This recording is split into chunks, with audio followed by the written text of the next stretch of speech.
What starts here changes the world. Generations were saved by one decision, one person. But changing the world can happen anywhere, and anyone can do it. So what starts here can indeed change the world. But the question is, what will the world look like after you change it? Well, I'm confident that it will look much, much better. But if you'll humor this old sailor for just a moment, I have a few suggestions that may help you on your way to a better world.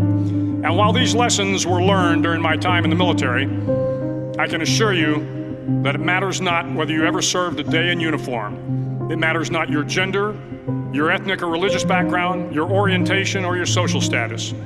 Our struggles in this world are similar, and the lessons to overcome those struggles and to move forward, changing ourselves and changing the world around us, will apply equally to all.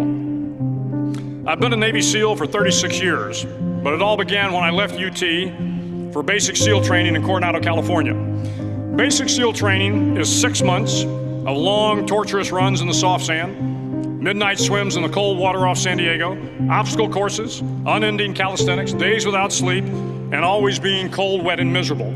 It is 6 months of being constantly harassed by professionally trained warriors who seek to find the weak of mind and body and eliminate them from ever becoming a Navy SEAL. But the training also seeks to find those students who can lead in an environment of constant stress, chaos, failure, and hardships. To me, basic SEAL training was a lifetime of challenges crammed into 6 months. So here are the 10 lessons I learned from basic SEAL training that hopefully will be of value to you as you move forward in life. Every morning in SEAL training, my instructors, who at the time were all Vietnam veterans, would show up in my barracks room, and the first thing they'd do was inspect my bed. If you did it right, the corners would be square, the covers would be pulled tight, the pillow centered just under the headboard, and the extra blanket folded neatly at the foot of the rack. It was a simple task, mundane at best, but every morning we were required to make our bed to perfection. It seemed a little ridiculous at the time, particularly in light of the fact that we were aspiring to be real warriors, tough, battle-hardened SEALs. But the wisdom of this simple act has been proven to me many times over. If you make your bed every morning, you will have accomplished the first task of the day. It will give you a small sense of pride, and it will encourage you to do another task, and another, and another. And by the end of the day, that one task completed will have turned into many tasks completed. Making your bed will also reinforce the fact that the little things in life matter.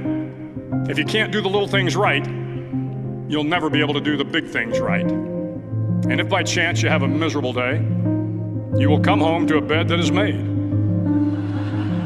that you made. And a made bed gives you encouragement that tomorrow will be better. So if you want to change the world, start off by making your bed. During training, the students are all broken down into boat crews. Each crew is 7 students, 3 on each side of a small rubber boat, and 1 coxswain to help guide the dinghy. Every day, your boat crew forms up on the beach and is instructed to get through the surf zone and paddle several miles down the coast. In the winter, the surf off San Diego can get to be 8 to 10 feet high, and it is exceedingly difficult to paddle through the plunging surf unless everyone digs in. Every paddle must be synchronized to the stroke count of the coxswain. Everyone must exert equal effort, or the boat will turn against the wave and be unceremoniously dumped back on the beach. For the boat to make it to its destination, everyone must paddle. You can't change the world alone. You will need some help. And to truly get from your starting point to your destination takes friends, colleagues, the goodwill of strangers, and a strong coxswain to guide you. If you want to change the world, find someone to help you paddle.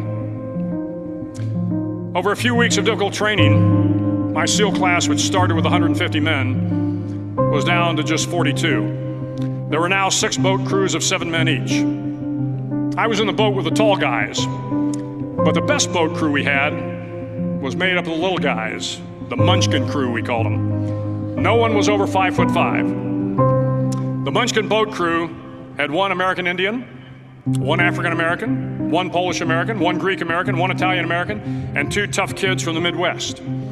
They out-paddled, outran and outswam all the other boat crews. The big men in the other boat crews would always make good-natured fun of the tiny little flippers the Munchkins put on their tiny little feet prior to every swim.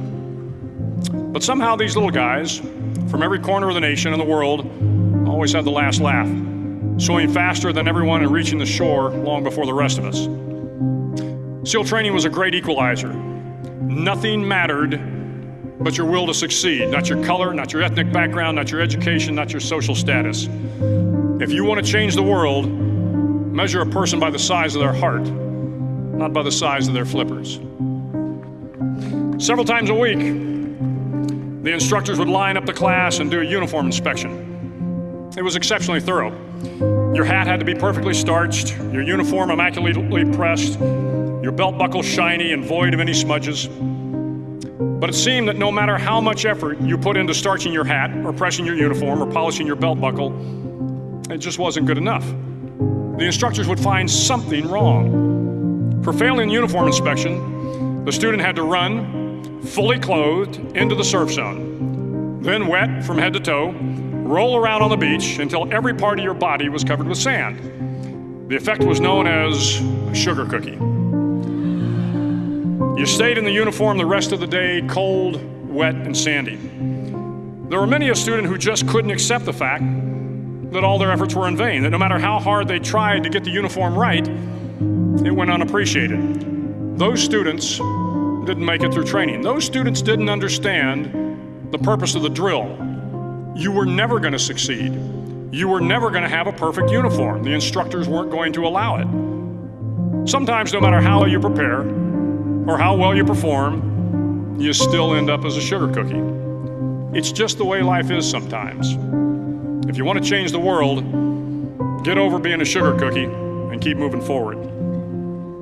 Every day during training, you were challenged with multiple physical events: long runs, long swims, obstacle courses, hours of calisthenics, something designed to test your mettle. Every event had standards, times you had to meet. If you failed to meet those times, those standards, your name was posted on a list, and at the end of the day, those on the list were invited to a circus. A circus was 2 hours of additional calisthenics, designed to wear you down, to break your spirit, to force you to quit. No one wanted a circus. A circus meant that for that day, you didn't measure up. A circus meant more fatigue, and more fatigue meant that the following day would be more difficult, and more circuses were likely. But at some time during SEAL training, everyone made the circus list. But an interesting thing happened to those who were constantly on the list.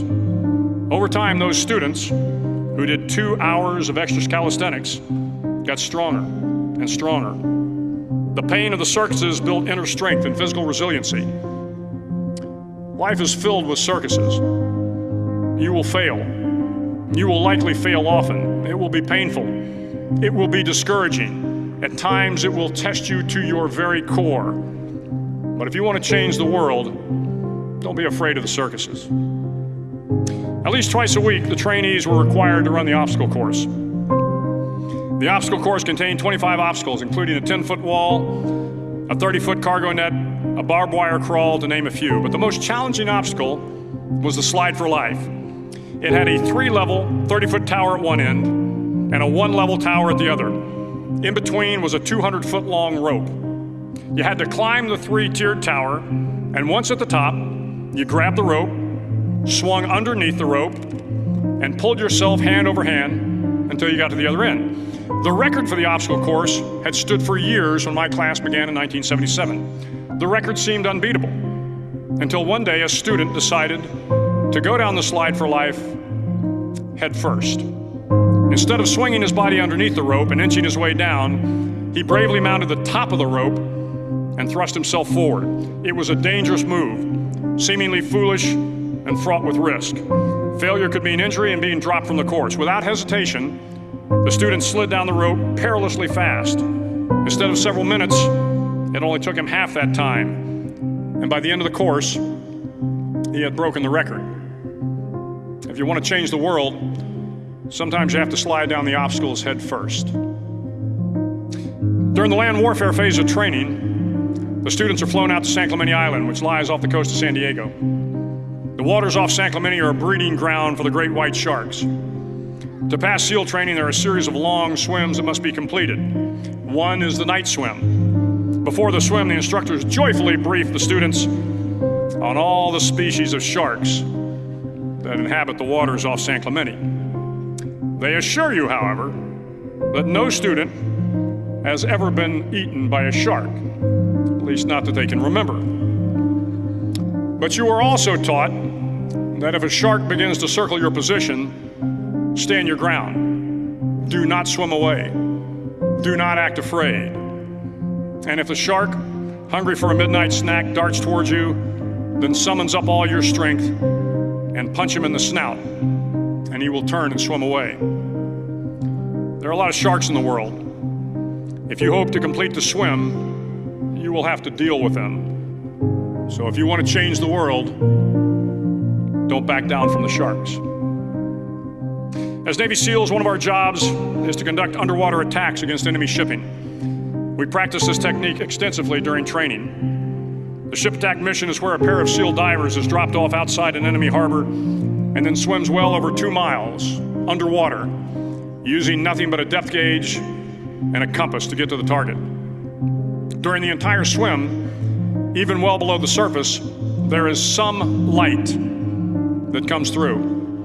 It is comforting to know that there is open water above you.